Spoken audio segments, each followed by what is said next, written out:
Amém, igreja. Espero que todos estejam bem, em paz, tranquilos. Vamos estar salmodiando no Salmo de número 2. Vamos estar abrindo o Salmo 2. Diz assim a palavra do Senhor: Por que se amotinam os gentios e os povos imaginam coisas vãs? Os reis da terra se levantam e os governos consultam juntamente contra o Senhor e contra o seu ungido, dizendo: Rompamos as suas ataduras e sacudamos de nós as suas cordas. Aquele que habita no céu se rirá, o Senhor zombará deles. Então lhes falará na sua ira e no seu furor os turbará. Eu, porém, ungi o meu rei sobre o meu santo monte de Sião. Proclamarei o decreto, o Senhor me disse: Tu és meu filho, eu hoje te gerei. Pede-me, e eu te darei os gentios por herança, e os fins da terra por tua possessão. Tu os esmigalharás como uma vara de ferro, tu os despedaçarás como um vaso de oleiro. Agora, pois, ó reis, sede prudentes, deixai-vos instruir, juízes da terra. Servi ao Senhor com temor e alegrai-vos no tremor. Beijai o filho, para que se não ire, e pereçais no caminho, quando em breve se acender a sua ira. Bem-aventurados todos aqueles que nele confiam. Até aqui. Vamos orar. Senhor, obrigado porque Tu és um Deus maravilhoso. Tu és aquele que nós temos confiança, onde colocamos toda a nossa expectativa e toda a nossa esperança, Senhor. Eu oro em nome de Jesus pela minha vida e pela vida dos meus irmãos, pedindo que o Senhor venha nos dando entendimento da palavra e discernimento. Vem com o Teu poder, ajuda-nos em nossa fraqueza, Pai, em nome de Jesus. Amém. Amém. Amém, irmãos. Então vamos ao nosso texto base, livro do Apocalipse, capítulo 6.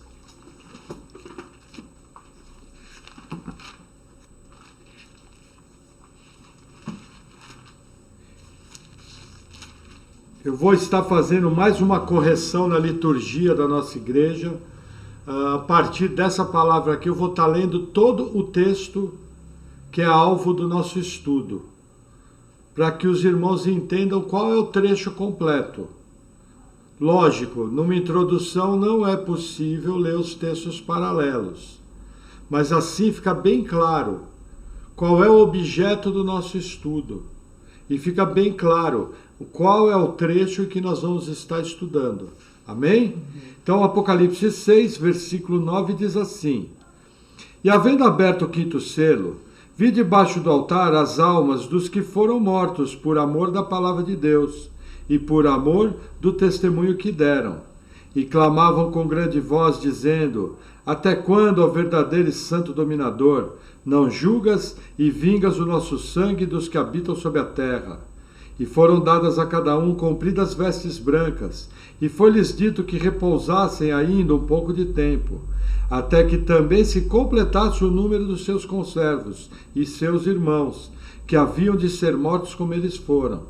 E havendo aberto o sexto selo, olhei, e eis que houve grande tremor de terra, e o sol tornou-se negro como saco de cilício, e a lua tornou-se como sangue, e as estrelas do céu caíram sobre a terra, como quando a figueira lança de si os seus figos verdes, abalada por um vento forte.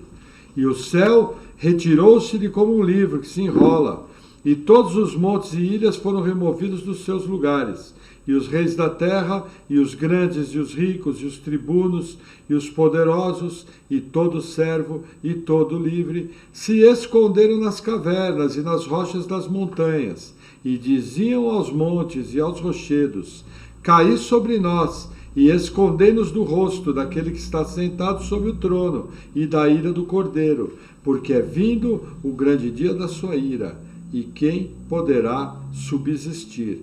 Até aqui. Veja, irmãos, na última palavra nós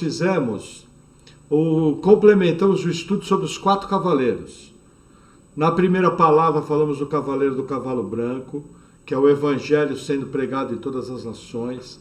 Na última palavra, quarta-feira, nós falamos sobre o segundo, terceiro e o quarto cavaleiros, que é o cavalo da fome, o cavalo da guerra e o cavalo da mortandade. E agora, nós pretendemos concluir hoje o quinto e o sexto selo. Para vocês terem importância disso aqui, o mesmo número de versículos que a Bíblia dedica no capítulo 6 sobre os 4 cavaleiros, a Bíblia dedica ao 5º e o 6º selo. Por quê? Porque os 7 selos, eles vão culminar com a volta de Jesus. Então, por isso, o 5º e o 6º selo é como se fosse um auge de tudo aquilo que está acontecendo para culminar na volta de Jesus. E aí o 5º selo já começa assim: e havendo aberto o 5º selo, vi debaixo do altar as almas dos que foram mortos por amor da palavra de Deus e por amor do testemunho que deram. Quem são esses aqui? Esses aqui são os mártires da história. Sempre que o evangelho é pregado, o evangelho vence. Porém, Satanás, ele contra-ataca perseguindo a igreja. Então é uma coisa muito comum nas terras onde o evangelho começa a ser pregado e que o esforço missionário vem abrindo igrejas, vem abrindo novas congregações, pessoas vêm sendo salvas.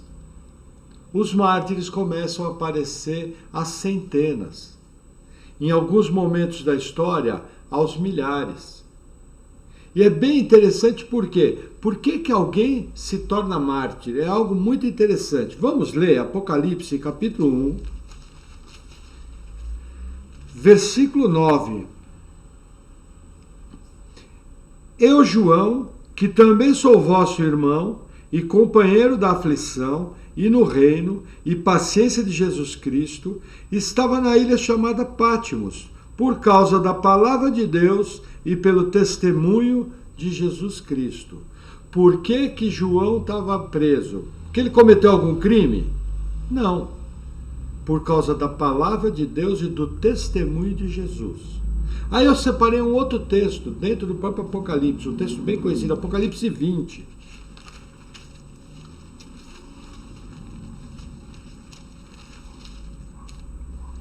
Versículo 4. E vi tronos, e assentaram-se sobre eles, e foi-lhes dado o poder de julgar. E vi as almas daqueles que foram degolados pelo testemunho de Jesus e pela palavra de Deus, e que não adoraram a besta, nem a sua imagem, não receberam o sinal em suas testas, nem em suas mãos, e viveram e reinaram com Cristo durante 1000 anos. Quem são esses? Os últimos mártires a ressuscitar, os que completam a primeira ressurreição. São os mártires do anticristo. Veja que interessante. João estava preso por um imperador romano chamado Domiciano. Qual era o problema? Foi instituída adoração ao imperador. João era o pregador mais conhecido da época. Na época aqui muitos entendem que ele estava em Éfeso, cuidando da igreja de Éfeso. E o crime dele foi ensinar uma doutrina que ia contrária ao culto ao imperador. E ele foi preso. E muitos irmãos foram mortos nessa época. Passam-se vários séculos, nós não sabemos quantos. E o anticristo martiriza pessoas. E qual que é o crime deles? O testemunho de Jesus e a palavra de Deus. Veja, as pessoas, elas não são mortas, não são martirizadas porque são cristãs. Elas têm que ser acusadas de algo. Normalmente, esse algo que elas são acusadas é de não aceitar adoração a outros deuses. De adorar apenas o Deus único e verdadeiro. De mostrar para as pessoas que só existe um caminho. Jesus Cristo, o único Senhor e Salvador. Nós vamos estudar juntos no Apocalipse que vai ter um ser chamado falso profeta. E ele vai unir todas as religiões em adoração a um ídolo chamado imagem da besta. Esse ídolo, inclusive, vai poder falar. De alguma forma que nós não conhecemos, ele vai se comunicar com as pessoas. E por causa de não adorar a imagem da besta, o Apocalipse mostra. Foram degolados. Então, o grande problema do cristão é a palavra de Deus. Se você trabalha num emprego e você não abrir a boca para falar da Bíblia, você vai trabalhar 200 anos no mesmo emprego e não vai ter problema nenhum. Agora, se você trabalha num emprego e você começa a evangelizar, e a sua pregação tiver unção, for verdadeira, em algum momento eles vão pedir para você calar a boca. Em algum momento vai chegar alguém que não seja o seu patrão, que vai chegar e falar, olha, viu, leva mal, mas esse negócio de religião, cada um com a sua. Agora, dependendo do local que isso aí acontece, vai acontecer morte. Vai acontecer prisão. Como acontece em vários estados. Por exemplo, na China, quem é adorado ali é o regime comunista. É o Partido Comunista Chinês. Não pode ter Deus na China. O que acontece? Você é preso. Na Coreia, a religião oficial é a adoração ao líder de Estado, a família do Kim Jong-un.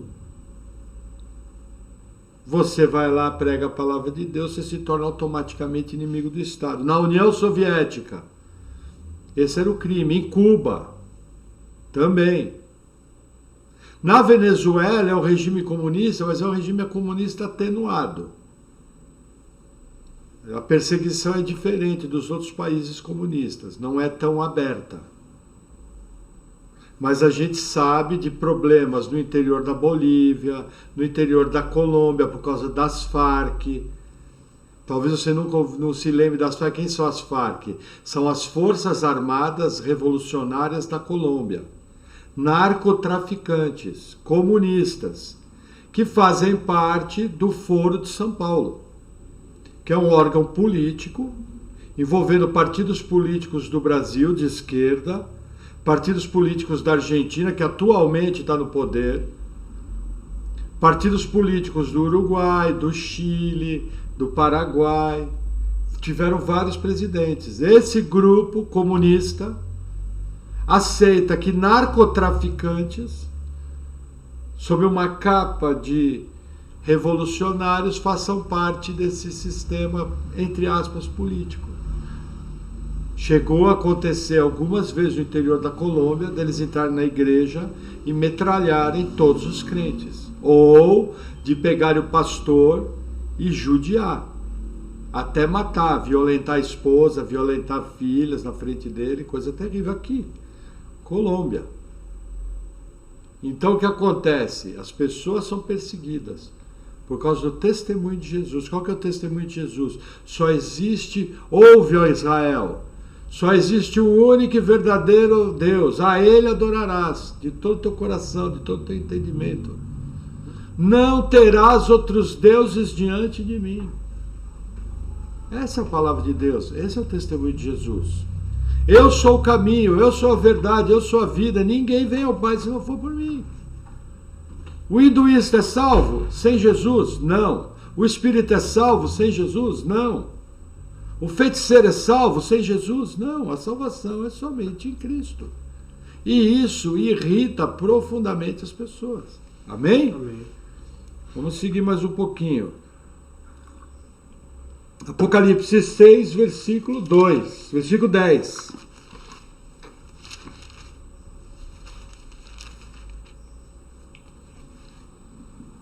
Diz assim. Opa, estou no 12. Apocalipse 6, 10. E clamavam com grande voz, dizendo: até quando, ó verdadeiro e santo dominador, não julgas e vingas o nosso sangue dos que habitam sobre a terra?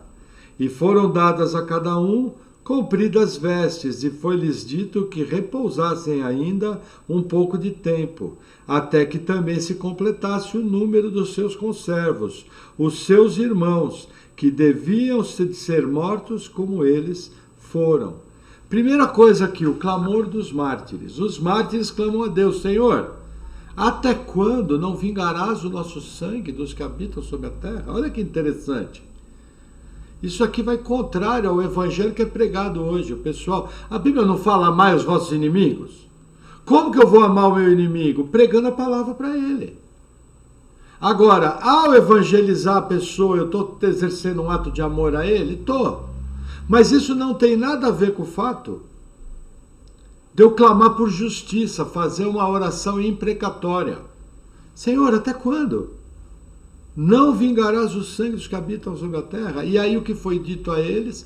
Eles receberam vestes brancas, que fala de pureza espiritual do Apocalipse, dos servos de Deus, e falaram para eles acalmar, até que o número dos mártires fosse completo, que a gente viu em Apocalipse 20. Então existe um número de pessoas pré-estabelecido por Deus que vão receber o dom do martírio. Por que eu chamo o dom do martírio? Gente, eu, por exemplo, eu morro de medo de ser martirizado. Mas todo mundo morre de medo de ser martirizado. Só que aqueles a quem Deus concedeu esse dom, eles conseguem enfrentar o martírio de uma maneira vitoriosa e tranquila, porque é um dom. Não tem como. É uma coisa terrível você saber que vai morrer, ainda mais você saber que você vai morrer por causa da sua fé, que é algo inegociável, é algo que você não pode abrir mão, porque você sabe que tem consequências eternas. Mas veja a situação desses mártires. Eles estão num altar, embaixo de um altar, diante de Deus. Ligação direta. E olha que interessante, olha o que Deus vai fazer no Apocalipse. Eu separei 2 textos aqui. Apocalipse capítulo 11.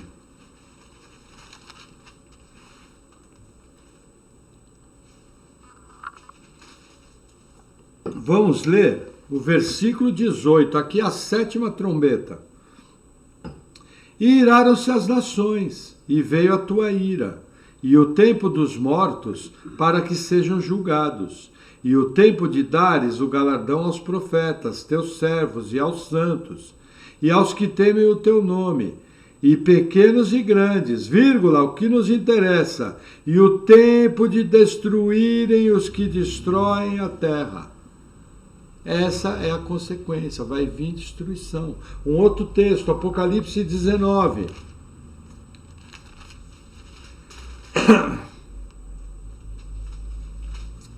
Versículo 2. Diz assim: porque verdadeiros e justos são os seus juízos, pois julgou a grande prostituta, que havia corrompido a terra com a sua fornicação, e das mãos dela vingou o sangue dos teus servos. Quem é a grande Babilônia? É o sistema político-religioso que vai existir no final dos tempos e que vai perseguir a igreja. O que Deus faz aqui? Ele julgou a grande Babilônia. Ele retribuiu aqueles que mataram os servos de Deus. Não passou em branco. Não pense que as pessoas vão escapar. Vão martirizar? Vão martirizar. É necessário que seja assim. Essas pessoas vão ter um grande galardão. Mas os que fizerem isso vão pagar e não vai ser fácil. Por exemplo, eu fico só imaginando o dia em que os políticos, os juízes e os poderosos ladrões do nosso país, eu vou estar lá ao lado de Jesus Cristo e vou estar declarando: justos e verdadeiros são seus juízos. E vou ver aquelas pessoas malignas, filhos de Belial, receber a paga das suas más obras. Assassinos com mãos limpas de sangue, mas cuja corrupção que eles fazem matam pessoas. Derramadores de sangue inocente, de maneira indireta. Eu vou estar lá e vou declarar com gosto, de boca cheia: justos e verdadeiros são seus juízos, porque são filhos de Belial. Com Deus não acaba tudo bem. A visão que as pessoas têm de Deus, outro dia eu vi uma ilustração do Luiz Saião, achei perfeita. Eles acham que Deus é um bom velhinho, de cabelo branco, com cara de bonzinho, que está tudo bem. Esse não é o Deus da Bíblia.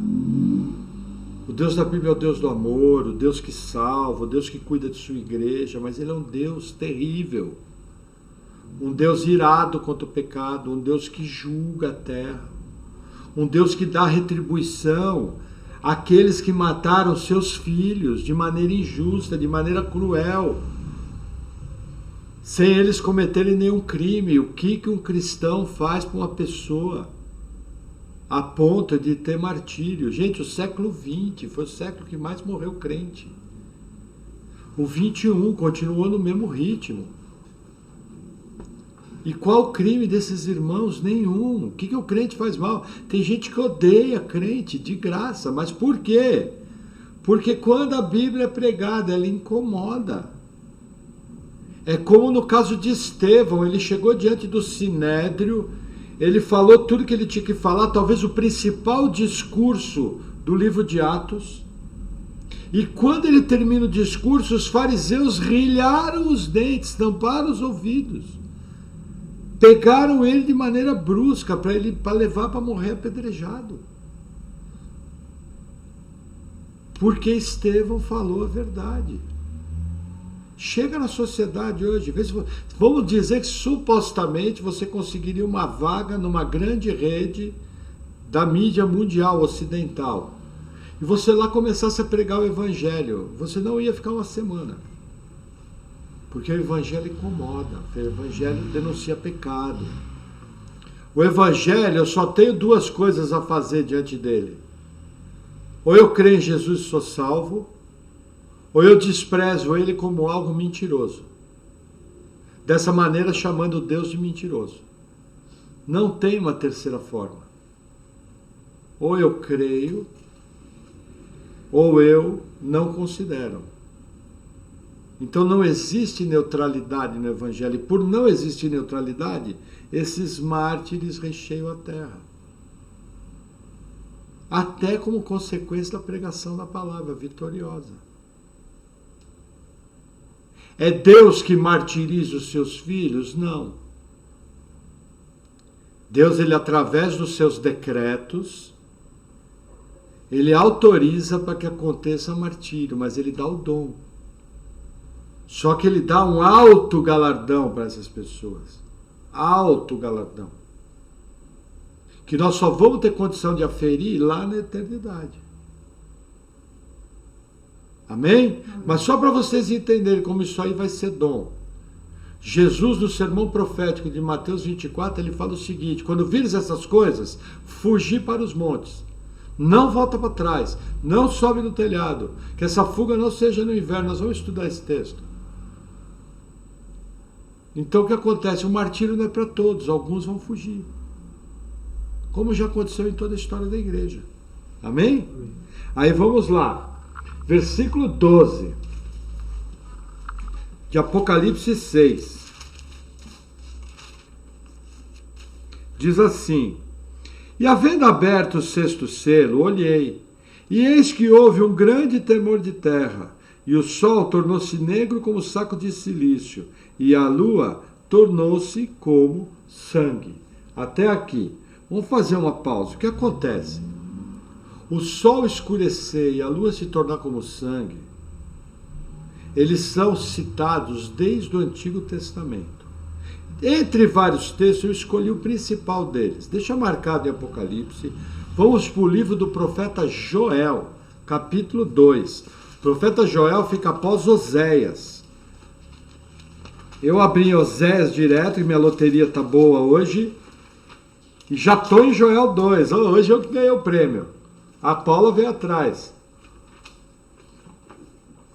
Inclusive, esse texto de Joel foi citado pelo apóstolo Pedro no discurso de Atos 2. Então é um texto conhecido dos irmãos. Joel 2, versículo 28 diz assim: e há de ser que, depois derramarei o meu espírito sobre toda a carne, e os vossos filhos e as vossas filhas profetizarão, e os vossos velhos terão sonhos, e os vossos jovens terão visões. E também sobre os servos e sobre as servas, naqueles dias, derramarei o meu espírito. E mostrarei prodígios no céu, e na terra sangue e fogo, e colunas de fumaça. O sol se converterá em trevas, e a lua em sangue, antes que venha o grande e terrível dia do Senhor. E há de ser que todo aquele que invocar o nome do Senhor será salvo, porque no monte de Sião, em Jerusalém, haverá livramento, assim como disse o Senhor, e entre os sobreviventes, aqueles que o Senhor chamar. Até aqui. Veja, o que Joel fala? De um derramamento do Espírito Santo. Isso aconteceu em Pentecostes. A partir dali, o Espírito Santo foi dado de maneira permanente a todos os nascidos de novo. Só que Joel não fala só isso. Joel vai até os últimos dias. E ele fala do sol, ele fala de sinais e prodígios na terra, sangue, fogo e colunas de fumaça. O sol se convertendo em trevas e a lua em sangue, antes que venha o grande e terrível dia do Senhor. Joel dá um sinal profético, que é confirmado em Apocalipse 6. Quer ver que interessante? Vamos voltar a Apocalipse 6. Imagino que os irmãos deixaram marcado. Veja, Apocalipse 6, o versículo 12, fala o seguinte: apenas do sol e da lua. O sol tornou-se negro como saco de silício, e a lua tornou-se como sangue. Se a gente analisasse somente o versículo 12, esse evento aqui aconteceu centenas de vezes na Terra. O sol escureceu, é um eclipse. A lua ficar como sangue é uma lua de sangue, que acontece só o ano passado, tivemos 2, 3. Chamada superlua. Eu já vi alguns pregadores dizendo que isso aqui é sinal do arrebatamento. É sinal do arrebatamento? Sim, mas eu tenho que analisar o texto de uma maneira mais profunda. Porque Joel, ele fala de sinais na terra e fala de outras coisas acontecendo. E quer ver que interessante? Deixa eu ver como eu marquei aqui a continuação do texto. Versículo 13. Não é só um eclipse. As estrelas do céu caíram sobre a terra, como quando a figueira lança de seus figos verdes, abalada por um vento forte. Jesus está usando uma figura aqui. Uma árvore de figos, com seus frutos verdes, bate um pé de vento nela, e caem centenas de figos. É uma figura agrícola. Assim que as estrelas vão estar caindo. E continua, versículo 14. E o céu retirou-se como um livro que se enrola, e todos os montes e ilhas foram removidos dos seus lugares. Montes e ilhas removidos dos seus lugares. O céu se enrolando. Não é apenas um eclipse solar e um eclipse lunar.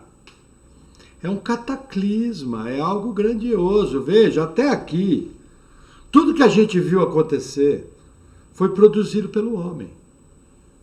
Pregação do evangelho, guerras, fomes, pestes, a mortandade, o martírio. Tudo aqui foi produzido pelo homem, cuja um dos alvos principais era o povo santo de Deus, embora tenha um aspecto geral, afetando toda a criação. O martírio produzido pelos homens, mas quando abre o sexto selo, acontece algo sobrenatural. Porque olha o que o texto fala. O texto fala, vou reler, versículo 13. As estrelas do céu caíram sobre a terra, como quando a figueira lança de si os seus figos verdes, abalada por um vento forte.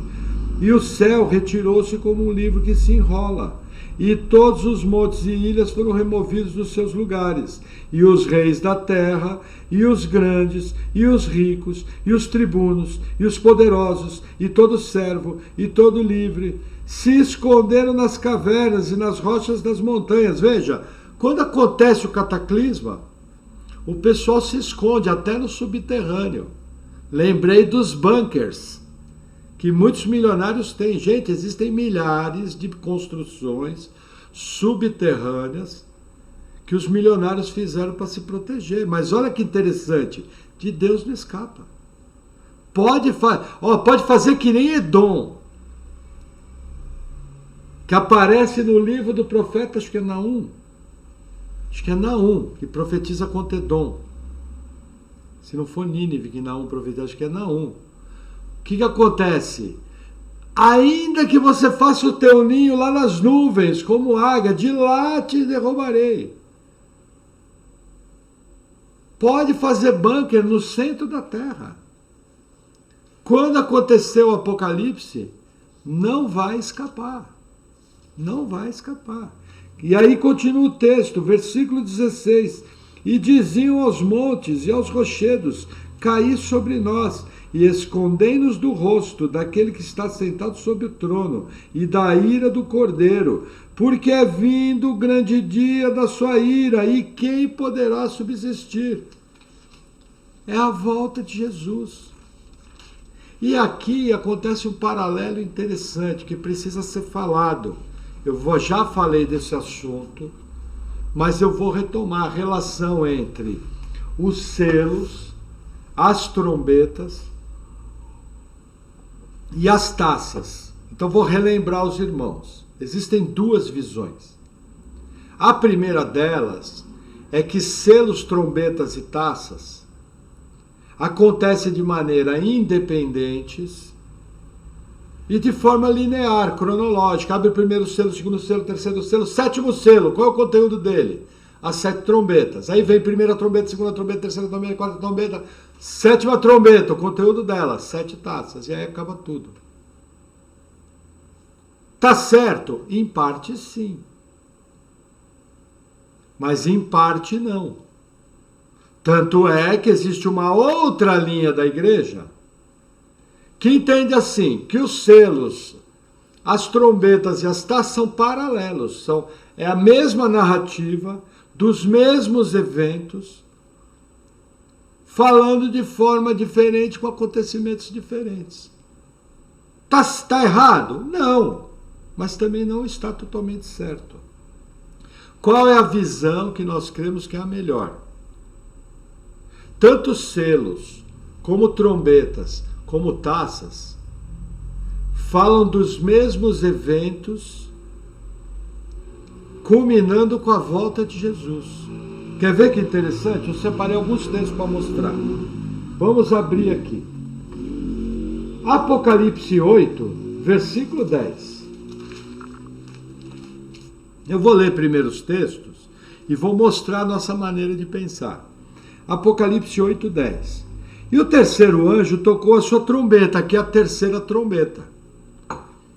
E caiu do céu uma grande estrela, ardendo como uma tocha, e caiu sobre a terça parte dos rios e sobre as fontes das águas. E o nome da estrela era Absinto, e a terça parte das águas tornou-se Absinto. E muitos homens morreram das águas, porque se tornaram amargas. E o quarto anjo tocou a sua trombeta, e foi ferida a terça parte do sol, a terça parte da lua e a terça parte das estrelas, para que a terça parte deles escurecesse, e a terça parte do dia não brilhasse, semelhantemente à noite. O que aconteceu aqui? Uma estrela caiu do céu, terceira trombeta. O que o sexto selo fala? As estrelas caíram do céu. São eventos similares. O que o versículo 12 fala? O sol escureceu, a lua não deu a luz. O que o sexto selo fala? O sol escureceu e a lua ficou como sangue. Eventos similares. Mas tem mais, olha que interessante. Apocalipse 9, versículo 11. 9:11, peraí, 9:11? 9:1. Peraí. Isso. E o quinto anjo tocou a sua trombeta e viu uma estrela que do céu caiu na terra, e foi-lhe dada a chave do poço do abismo. Veja, nós vamos estudar melhor as trombetas. Pode ser que essa estrela aqui seja um anjo. Mas o que eu quero destacar aqui é o seguinte: estrela caindo do céu, como no sexto selo. Aqui vai ser liberado um exército de 200 milhões de demônios. Diferentemente dos selos que são de causa humana, as trombetas são causa divina. Mas eu quero mostrar o que elas têm de igual com os selos. E aí eu separei mais alguns textos. Apocalipse 11, versículo 13. Olha como são parecidas. E naquela mesma hora houve um grande terremoto, e caiu a 10ª parte da cidade. E no terremoto foram mortos 7.000 homens. E os demais ficaram muito atemorizados e deram glórias ao Deus do céu. O que está falando aqui? Os homens aterrorizados. Sexto selo. Grande terremoto. As ilhas foram removidas do seu lugar. Similar. Aqui é 7ª trombeta. Aponta para a volta de Jesus. Quer ver que interessante? Versículo 17 do 11. Dizendo: graças te damos, Senhor Deus Todo-Poderoso, que és, que eras e que há de vir, e que tomaste o teu grande poder, e reinaste, e iraram-se as nações, e veio o tempo da tua ira, e o tempo dos mortos que sejam julgados. O que está falando aqui? A volta de Jesus. Termina igual aos selos. As trombetas têm o final dos seus eventos parecido com o dos selos, e termina com a volta de Jesus. Por isso que tem gente que diz que é a mesma história. Mas não é exatamente a mesma história. Vamos pegar mais um pouquinho de texto. Apocalipse 16, versículo 14. Aqui já dentro das taças. Diz assim. Espera aí.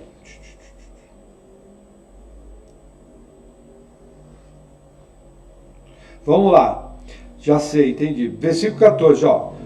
Porque são espíritos de demônios, que fazendo milagres vão ao encontro dos reis da terra e de todo o mundo, para os congregar para a batalha daquele grande dia do Deus Todo-Poderoso. O que está falando aqui? Dos poderosos da terra sendo congregados. Quem é que falou do dia do Deus Todo-Poderoso? O sexto selo. Quem poderá fugir da ira do Deus Todo-Poderoso? É similar, os poderosos. E o mesmo capítulo 16 tem o versículo 18, quer ver que legal? Diz assim: e houve vozes e trovões e relâmpagos, e houve grande terremoto, como nunca houve desde que há homens na terra. Tal foi esse grande terremoto. E a grande cidade fendeu-se em 3 partes, e as cidades das nações caíram. E da grande Babilônia se lembrou Deus, para lhe dar o cálice do vinho da sua ira, da indignação da sua ira. Ó 20. E toda a ilha fugiu, e os montes não se acharam, e sobre os homens caiu do céu uma grande saraiva, pedras de aproximadamente do peso de um talento, e os homens blasfemaram de Deus por causa da praga da saraiva, porque a sua praga era muito grande. O que está falando aqui? Grande terremoto, as ilhas fugiram, estrelas caíram do céu, é a grande saraivada. Só que aqui a parte dos homens que blasfemou. Nas trombetas é a outra parte dos homens que deu glórias ao Deus do céu, se arrependeram. Mas é o mesmo evento. Então o que eu quero entender, ensinar com isso? Eu tenho aqui, eu vou até fazer assim porque a Paula me orientou que não dá. Eu tenho aqui os selos. Isso me ajuda. Aqui no finalzinho, eu tenho o 7º selo. O 7º selo encerra toda a história. Na verdade, o final da história começa no 6º selo. Então, esse período aqui, imagina aqui, 6º selo, 7º selo. Ele é uma parcela de um grande período. Minha mão sumiu. Mas eu quero que ela suma de propósito. Um grande período. Que grande período que é esse? Entre a primeira vinda de Cristo e a segunda vinda de Cristo. Então eu tenho uma parcela que começa no 6º selo. Antes do sexto selo, esses eventos acontecem sozinhos. Segundo o nosso entendimento, já está acontecendo. São eventos produzidos pelo homem. Existe uma explicação natural. Mas quando o sexto selo for aberto, o conteúdo do sétimo selo é as 7 trombetas e as 7 taças. Então aqui eu vou usar a ilustração do pastor Rômulo Monteiro, que é professor da escola Charles Spurgeon e da Igreja Batista de Aquirás. Quando eu falo em selos, eu falo de um grande período de tempo. Quando eu falo de trombetas, eu falo de um período de tempo menor, que está encaixado entre o sexto e o sétimo selo, por isso que ele é similar. E quando eu falo em taças, eu falo um período menor ainda e muito mais rápido, que está encaixado na 7ª trombeta. Porém, eu já começo a ver um prelúdio das trombetas. Hoje, por exemplo, eu já vejo vegetação destruída, a vida marinha sendo afetada, a vida humana sendo afetada. São as trombetas? Não dá para afirmar com certeza. O que a gente pode afirmar com maior certeza é que os selos foram abertos. Menos o sexto selo, porque quando esse sexto selo for aberto, nós vamos saber que Jesus está voltando.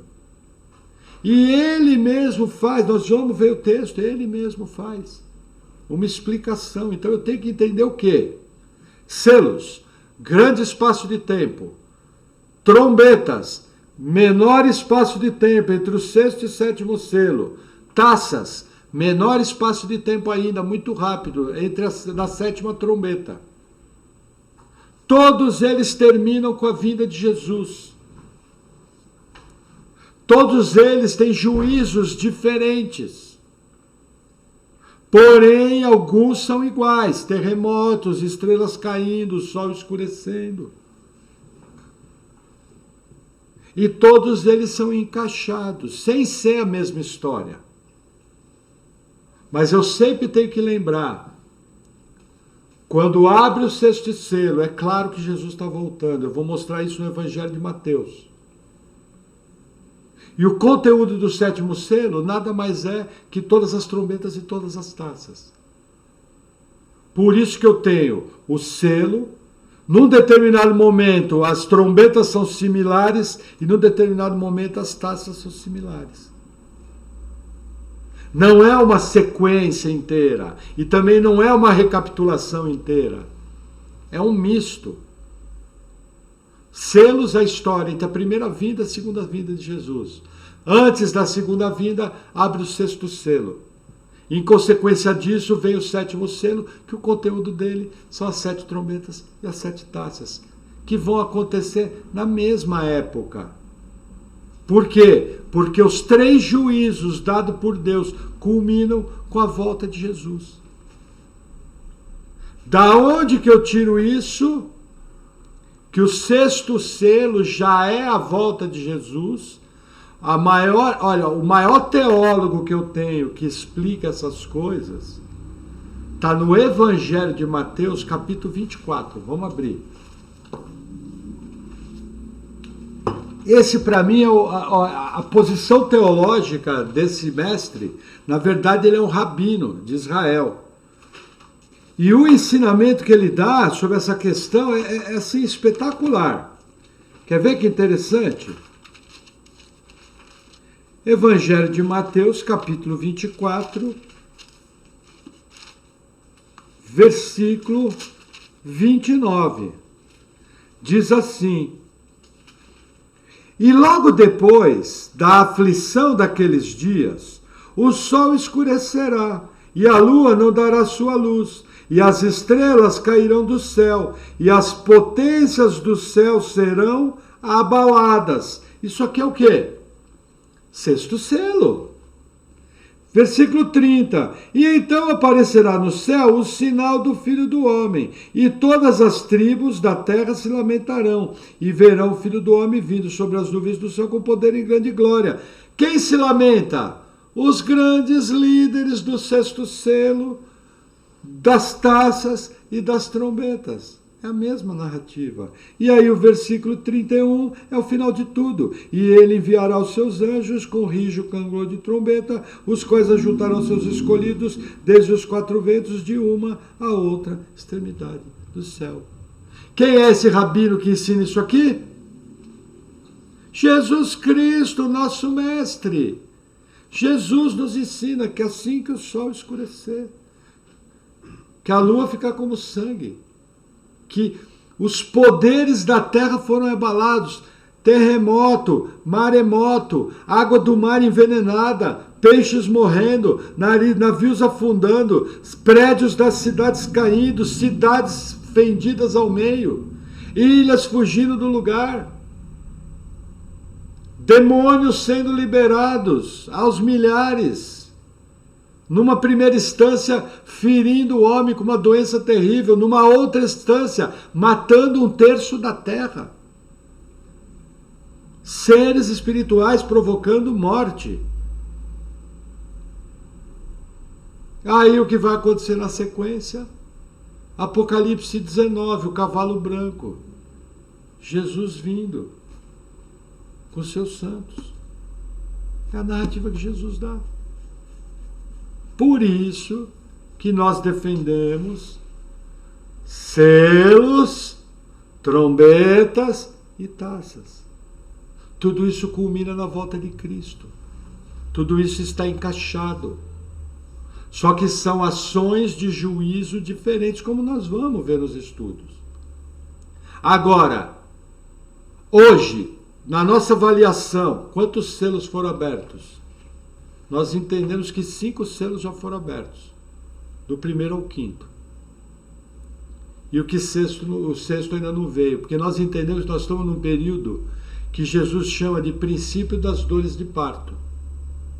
Esse capítulo de Mateus 24 me dá uma explicação de como seria o mundo próximo aos princípios da dor de parto. Nós entendemos que esse capítulo aqui, ele nos dá os sinais da proximidade da vinda de Jesus. Quer ver que interessante? Vamos fazer uma leitura expositiva. Eu vou fazer uma leitura expositiva de maneira superficial, comentando os principais textos. E vocês vão ver que isso aqui tem tudo a ver com os 5 selos que já abriram. Vamos lá? Então vamos, Evangelho de Mateus capítulo 24, versículo 3, os discípulos fazem a seguinte pergunta.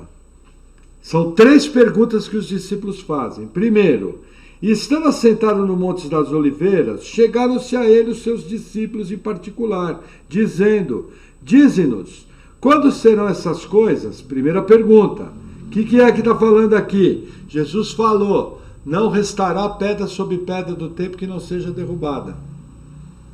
No versículo 2, é a primeira pergunta que os discípulos fazem. Segunda pergunta, e que sinal haverá da sua vinda? E aí a terceira pergunta, e do fim do mundo? Então eles fazem uma pergunta, quando que o templo vai ser destruído? E aí fazem mais 2 perguntas, que sinal que vai ter da tua vinda e do fim do mundo? Aí Jesus vai começar a responder.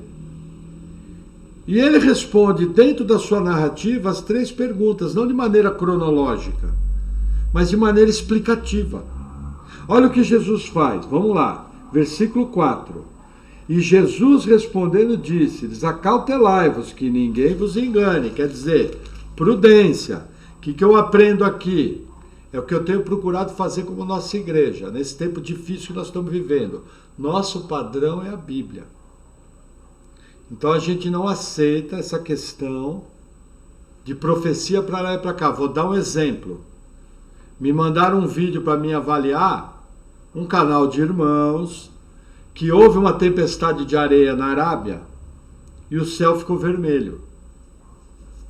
E aí, esse irmão, de maneira infeliz, estava dizendo que aquilo era o cumprimento de uma profecia.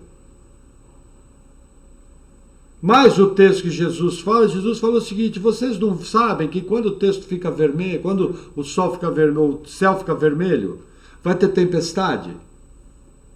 E vocês não estão vendo os tempos que estão acontecendo que o Messias veio até vocês, que pessoas estão sendo curadas. Isso eu que estou parafraseando. Que milagres estão acontecendo e vocês vêm me pedir um sinal. Nenhum sinal vai ser dado a essa geração má e adúltera. Aí o irmão pegou esse texto, onde Jesus dá um sinal da natureza comum. Aí ele dá um sinal, olha, quando o céu ficar avermelhado, você sabe que vai ter tempestade. Da mesma forma, vocês sabiam que o Messias ia operar esses milagres. Vocês têm que saber que é o Messias, não tem que pedir mais nenhum sinal. Só que aí texto fora do contexto é pretexto. Como diz o pastor Sayão, ele fala, texto mal compreendido é problema, ele faz uma rima, é problema alguma coisa ali. Eu vou até lembrar disso. E aí já está no YouTube correndo. Mas agora, é um sinal esquisito uma tempestade de areia no deserto? É, mas não tenho referência bíblica disso. Vamos continuar nossa interpretação. Versículo 5. Porque muitos virão em meu nome dizendo, eu sou o Cristo, e enganarão a muitos. Aqui primeiro ponto, os falsos cristos. Em toda a história da igreja sempre existiram falsos cristos. Até hoje no mundo, você deve ter uns 100 falsos cristos vivos. Várias pessoas dizendo que são Cristo. Então, primeira marca, falsos cristos. Já tivemos falsos cristos na história? Sim. Temos falsos cristos hoje? Sim. Cumpriu a profecia de Jesus? Sim. Aí o texto continua, versículo 6. E ouvireis de guerras e rumores de guerras. Olhai, não vos assusteis, porque é mister que isso tudo aconteça, mas ainda não é o fim.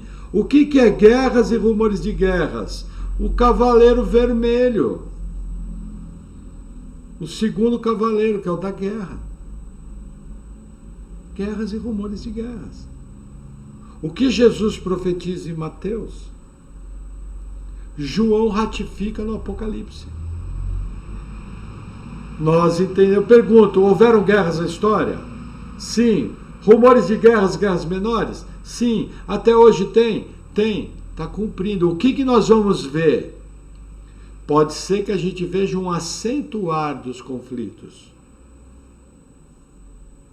Porém, não podemos esquecer que 1 Tessalonicenses 5 fala o seguinte sobre o arrebatamento. Quando disserem paz e segurança, sobrevirá sobre eles repentina destruição.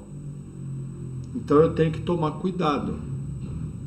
Eu imagino que a melhor interpretação bíblica é assim: o mundo vai continuar como está, recheado de guerra.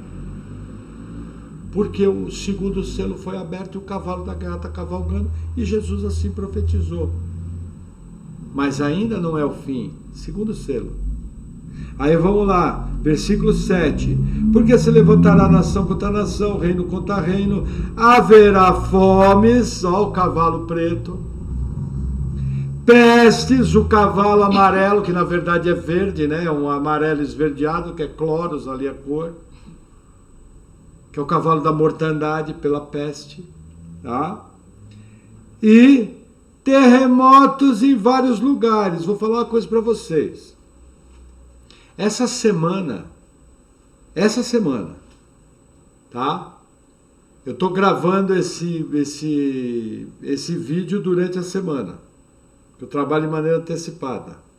Somente essa semana na Islândia, na sua capital, Reykjavik, 30 mil tremores de terra.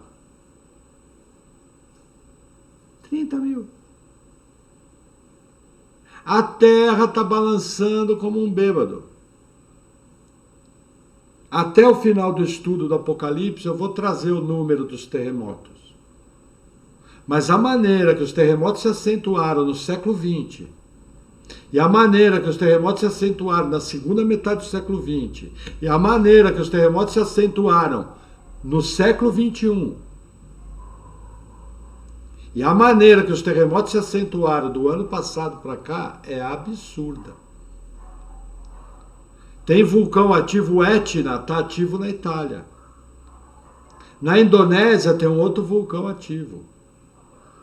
Terremoto na Grécia. Terremoto em outros lugares. Essa palavra está se cumprindo.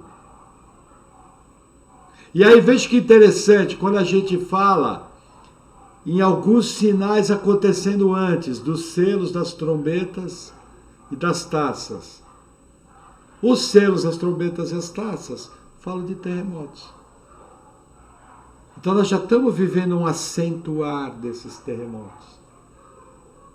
Entende como aquela minha explicação de pontos paralelos culminando com a volta de Jesus é a mais coerente? É a que faz mais sentido? E nós já temos começado a ver isso. Só que Jesus fala que isso são o princípio das dores. E o texto continua, versículo 8, ó. Mas todas essas coisas são o princípio das dores. É o começo. Aí continua, versículo 9. Então vos hão de entregar para seres atormentados, e matar-vos-ão, e sereis odiados de todas as nações por causa do meu nome. Nesse tempo, muitos serão escandalizados, e trair-se-ão uns aos outros, e uns aos outros se odiarão. Vamos fazer uma pausa aqui. O que é isso aqui? Os mártires. O que é isso aqui? O quinto selo aberto.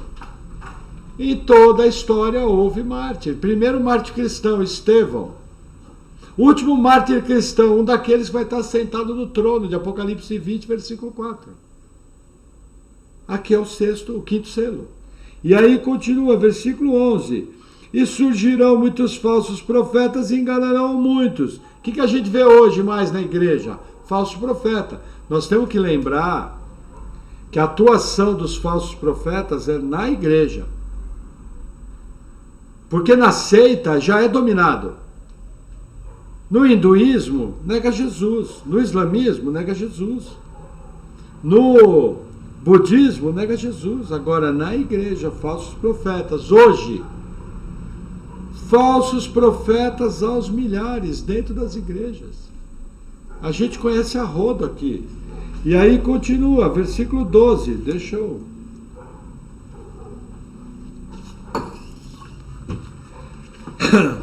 E por se multiplicar a iniquidade, o amor de muitos esfriará, mas aquele que perseverar até o fim, esse será salvo. Veja, multiplicação da maldade, o amor das pessoas esfriando, é a manifestação do homem da iniquidade. Aqui não estou falando do anticristo, mas estou falando dos muitos anticristos que já existiam no mundo desde a época de João. E as pessoas, elas esfriaram o amor. Lembrando, sempre que a Bíblia está falando de amor, a maior ênfase não é, eu te amo, eu vou dar um pouco mortadela para você, não é isso. Quando a Bíblia fala de amor, a principal ligação dela é amor a Deus, amor à salvação, amor à palavra. Esse é o primeiro significado principal. E nós temos visto apostasia. Só que existe uma marca do salvo. O salvo persevera até o fim. Aqueles que têm segurança de salvação, a grande marca deles é que eles perseveram até o fim. Por quê? Por causa da segurança de salvação. Não é que eu persevero até o fim para ser salvo. Não, é ao contrário. Porque eu sou salvo, eu persevero até o fim. Porque o crente de verdade não desvia. O crente de verdade é firme até o fim. O crente de verdade, se ele desviar, a chibata vai comer no lombo, segundo fala Hebreus, ele volta.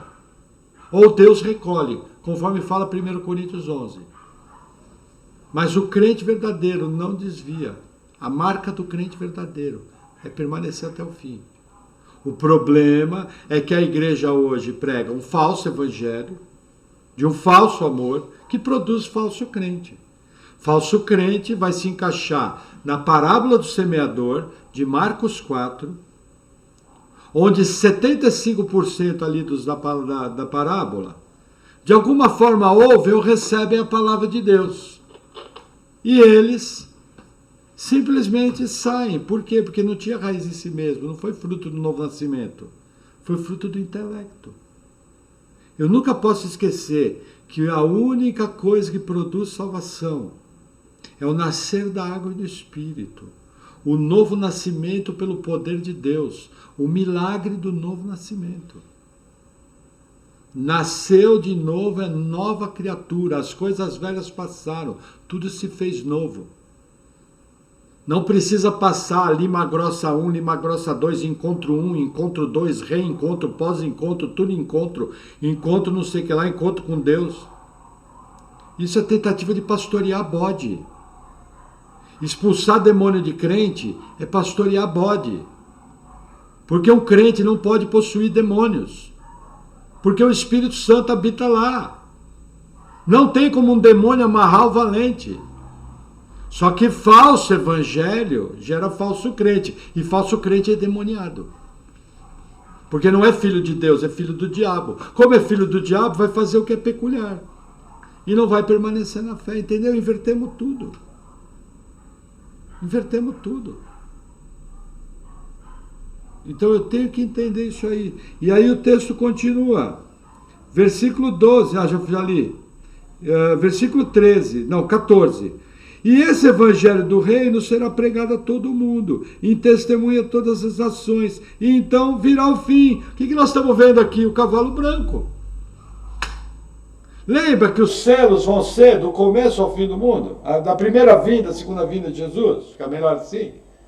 Gente, o evangelho vai estar sendo pregado em pleno apocalipse, em plena tribulação. E vai estar sendo pregado e eleitos vão estar sendo salvos. Prova disso é que eles vão ser martirizados pelo anticristo. Prova disso é que na volta de Jesus, quando Jesus mandar os 4 anjos recolher os seus escolhidos, vai ter gente vivo, salvo, no chamado julgamento das nações, de Mateus 25, do 31 em diante, que nós vamos estudar junto. Os julgamentos da Bíblia. Como que se produz salvação? Através do ministério do Espírito Santo. Eu lembro que certa vez, eu tentava explicar para uma irmã de uma igreja, eu posso falar igreja, não tem problema, a teologia deles é clara, uma irmã da Assembleia de Deus, muito querida, pessoa consagrada, que ia ter crentes na tribulação. Aí ela foi conversar com um irmão da igreja. Aí a resposta do irmão falou, não, mas não pode ter crente na tribulação porque o Espírito Santo vai ter sido tirado. Porque é uma crença de várias igrejas que o Espírito Santo vai ser tirado. Só que eu pergunto, alguém pode ser salvo sem o poder do Espírito Santo? Os irmãos concordam que é claro que pessoas vão estar sendo salvas na tribulação? Se elas estão sendo salvas, é prova que o Espírito Santo está atuando no seu principal ministério, que é convencer do pecado, da justiça e do juízo e produzir novo nascimento. Percebe como as pessoas acreditam em coisas que é tudo menos Bíblia? Uma coisa simples que o crente deveria saber.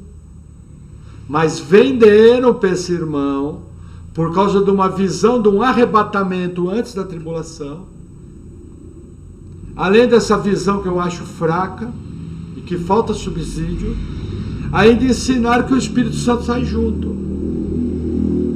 Coisa que nem os principais teólogos dessa visão acreditam. Os principais teólogos dessa visão acreditam que o Espírito Santo vai continuar atuando na Terra. Vou até ser mais sério, hein? Eu acho que nem a Assembleia de Deus ensina isso. Que eu conheço a Assembleia de Deus, discordo de algumas coisas, mas é uma igreja séria. E hoje em dia a Assembleia de Deus tem bons teólogos. E eu tenho certeza que eles não ensinam que o Espírito Santo vai ser tirado da terra. Tenho certeza. Porque eu sei quais são as fontes deles e uma das principais fontes é o Seminário Teológico de Dallas, e o Seminário Teológico de Dallas não ensina isso. É que virou algo popular. E as pessoas acreditam mais no popular do que no que é Bíblia. Amém? Vamos continuar. Versículo 15. Quanto tempo temos de pregação? 1h04. Joia. Quando, pois, virdes que a abominação da desolação de que falou o profeta Daniel está no lugar santo, quem lê entenda. Então os que estiverem na Judéia fujam para os montes, e quem estiver no telhado não desça a tirar alguma coisa de sua casa. Quem estiver no campo não volte atrás a buscar suas vestes. Mas ai das grávidas e das que amamentarem naqueles dias, e orai para que a vossa fuga não aconteça no inverno nem no sábado. Porque haverá, então, grande aflição, como nunca houve desde o princípio do mundo até agora, nem tampouco haverá. Há de haver. E se aqueles dias não fossem abreviados, nenhuma carne se salvaria. Mas por causa dos escolhidos, serão abreviados aqueles dias. Que escolhidos aqui? Os salvos. Do momento que for abreviados os dias, que Deus, na sua misericórdia, reduziu o tempo de juízo, não é que o dia é mais curto. Cientistas avaliaram que o dia agora tem 23 horas, 59 minutos e 59 segundos. E o outro ano, 23 horas, 59 minutos e 50 segundos. Isso prova que os dias estão menores, não é isso? Que eu já vi crente falando, olha, eu acho que os dias estão diminuindo, está sendo abreviado. Por quê? Nossa, hoje eu fiz um monte de coisa, não consegui acabar o que eu queria fazer e o dia acabou. Realmente a Bíblia está certa. Gente, isso não é isso que está falando. Isso está dizendo o seguinte, o juiz era para comer solto, arregaçar tudo. Mas como vai ter povo salvo aqui na terra, mesmo após o arrebatamento, que nós entendemos que vai acontecer na última trombeta, antes das taças, bem lá para frente da tribulação, mesmo após o arrebatamento, vai ter gente salva. É o que nós vemos em Mateus 25. E aí o que acontece? Deus reduziu o juízo. Era para mais ou menos Deus julgar a terra 19 séculos seguidos, e não caberia toda a ira de Deus. Mas ele resolveu fazer isso num pequeno espaço de tempo, de alguns anos. Alguns acreditam que é 7, outros acreditam que é mais. Eu ainda estou estudando o assunto. Por muitos anos achei que a tribulação seria 7 anos. Hoje já não coloco todas as minhas fichas. Entendo que existe a profecia das 70 semanas de Daniel. Entendo que existe um período que Deus vai tratar com o povo de Israel de maneira especial. Mas eu já não coloco mais todas as minhas fichas numa tribulação de 7 anos. Se for 10, compreendo igual. Se for 3,5, como alguns falam, compreendo igual. Se for 5, compreendo igual. Se for 7, também. Mas eu já olho de uma maneira um pouco mais solta, porque números no Apocalipse precisa ter muito cuidado.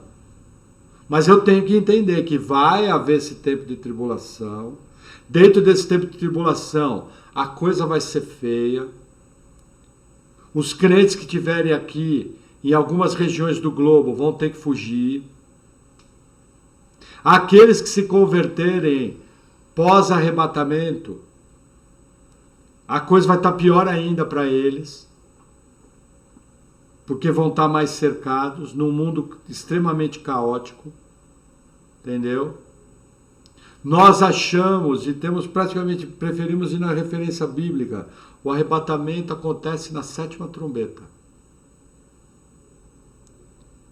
Então, para nós, o próximo sinal profético, além, é lógico, da nova ordem mundial, Israel, que tem esses reloginhos, o próximo sinal profético é quando a gente chegar no 6º selo. Nós já vamos estar muito próximo. E Deus vai estar chacoalhando a terra. E o que vai acontecer desse 6º selo em diante é coisa para deixar todo mundo de boca aberta. Porém, o Apocalipse nos mostra, no próximo capítulo, que nós vamos ver na próxima palavra, como Deus vai guardar o seu povo nessa hora. Porque Deus jamais derrama sua ira sobre o povo. Deus não mistura a ira sobre a terra, sobre o seu povo. Aí nós vamos ver de que maneira Deus vai guardar. O Apocalipse até isso mostra. tirando em resumo, quais são os ensinamentos que eu tiro dessa palavra hoje? Primeiro, o relógio profético de Deus está andando. Os selos, os primeiros 5 selos foram abertos. O evangelho está sendo pregado, guerras estão acontecendo, fomes estão acontecendo, mortandade está acontecendo e martírio de crentes está acontecendo. O que mais eu vejo? Terremotos acontecendo, coisas estranhas acontecendo, maremotos, tsunamis, falsos cristos, falsos profetas, que é muito sério. Nunca houve tanto falso profeta como no final, na segunda metade do século XX. Falso evangelho, o amor esfriando. Nós temos visto uma preparação mundial para a manifestação do abominável da desolação, que é o que a gente chama do anticristo, a besta do Apocalipse 13. Seguido do falso profeta, o anticristo vai ser um grande líder político, pelo poder de Satanás. O falso profeta vai ser um grande líder espiritual que vai incitar a adoração contra o anticristo. O que nós vemos? Um crescimento da cristofobia. Existe muito ódio aos cristãos hoje, aos valores cristãos, e existe um sistema ideológico chamado comunismo cultural, marxismo cultural, que quer arrancar com raiz e tudo os valores cristãos e quer arrancar a ética grega. Nós nunca podemos esquecer que o Novo Testamento foi escrito num ambiente grego. E que até a forma que o Novo Testamento foi escrito também foi influenciada por isso. Tanto é que todo o idioma do Novo Testamento é o grego. Os judeus falavam aramaico. O Antigo Testamento é escrito em hebraico. Mas até o Antigo Testamento foi traduzido para o grego. E por que querem arrancar isso? E o direito romano. A base do direito romano é o Pentateuco de Moisés. É a base do direito romano. Então existe uma guerra aberta contra a igreja, só não vê quem não quer. Nessa guerra estão envolvidas a mídia, o cinema, as novelas, o sistema de ensino, a ONU. Existe muita documentação, é que eu não gosto de falar, mas, por exemplo, existe documento da ONU do ano passado que estava obrigando que, por exemplo, você está num pequeno vilarejo do interior do Brasil, só tem igreja de crente. Então eles indicavam o seguinte: olha, o direito da pessoa a frequentar a igreja, mesmo que ela leve uma vida contrária à igreja, é superior ao direito de viver a fé. Porque ela não tem como naquele vilarejo procurar uma igreja. Então vamos dizer assim, um feiticeiro endemoniado quer obrigatoriamente frequentar a igreja, tomar ceia, fazer tudo o que ele quer. A ONU diz que ele tem o direito, porque o direito dele de ter uma fé é superior ao direito da igreja de ser cristã. Isso tem documentado, isso foi feito num simpósio da capital da Turquia, ano passado. É que as informações chegam, eu não passo. Então assim, nós temos que entender que você é um sujeito estranho, num mundo que odeia o cristianismo. E que a sua conversa é estranha, porque ela não fecha com aquilo que o mundo quer pregar. Você odeia o pecado, e o seu discurso é contra o pecado, e o mundo não quer saber desse discurso. Isso vai se acentuar, isso vai crescer, até chegar a um ponto que vai provocar prisão e martírio. Porque o auge dessa cristofobia vai ser a adoração ao anticristo. É para isso que vai culminar. E eu tenho que entender que o relógio profético disparou.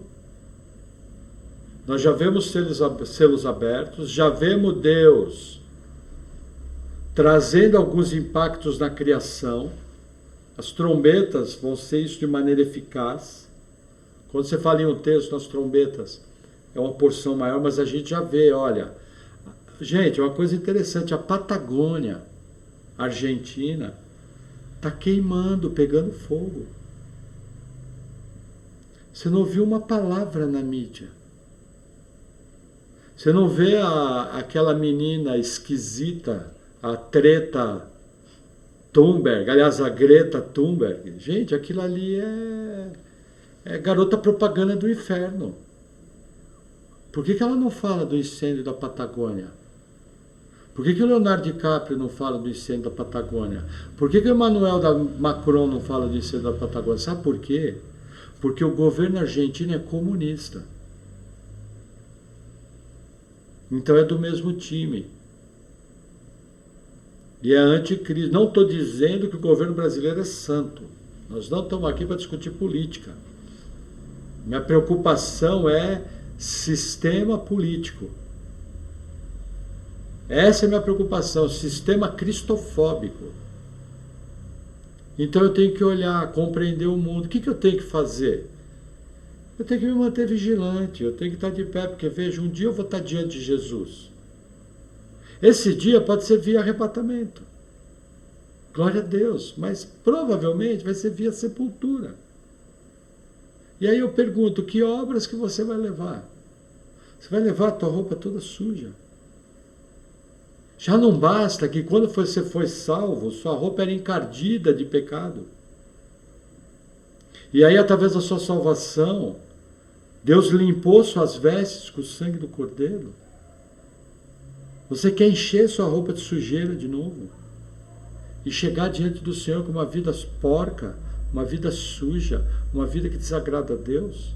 Ou você quer ser alguém vigilante num tempo difícil, que ama o Senhor, que cria sua família nos princípios de Deus, que explica para os seus filhos o que é certo, o que é errado, que dá exemplo para os seus filhos que você é alguém que você ama a Deus, que apesar das suas dificuldades você tenta viver um evangelho verdadeiro, que mostra para os seus filhos que existe um Deus todo-poderoso que vai julgar vivos e mortos. Existem algo maior do que isso.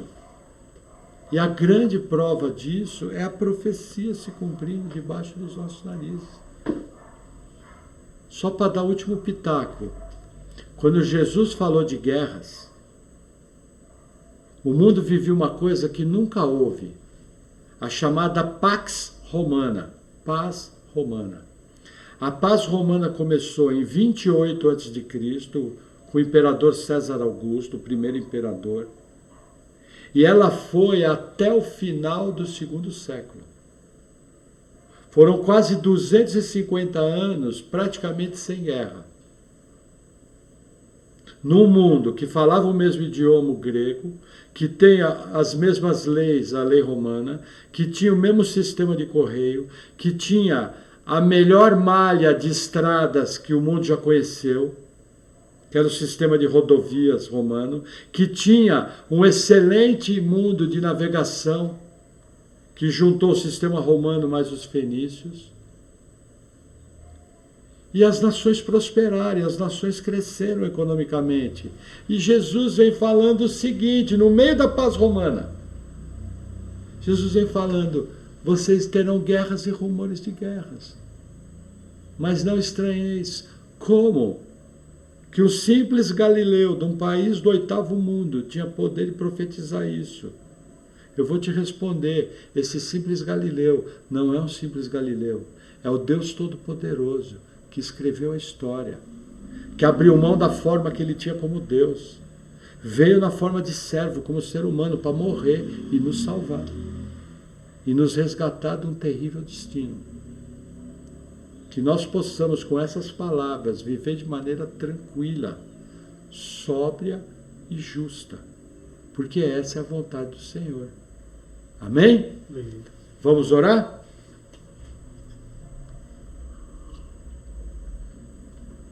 Senhor, obrigado por tua palavra, que nós possamos, Pai, compreender os tempos, e essa noite, Senhor, eu tenho um pedido especial, que o Senhor venha nos dando ousadia para a pregação do Evangelho, que nós possamos testemunhar a nossa fé, que possamos pregar as boas novas de salvação, que possamos ser um instrumento na tua mão, para que pessoas venham a conhecer o teu amor, conhecer o teu resgate e que venham a ser salvos, Pai.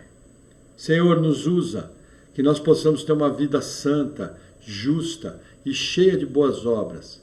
Que possamos, além de dar um bom testemunho, amar a tua igreja, amar a vida espiritual e, acima de tudo, termos uma vida de santidade.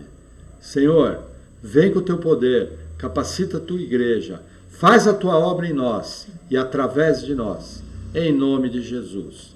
Amém.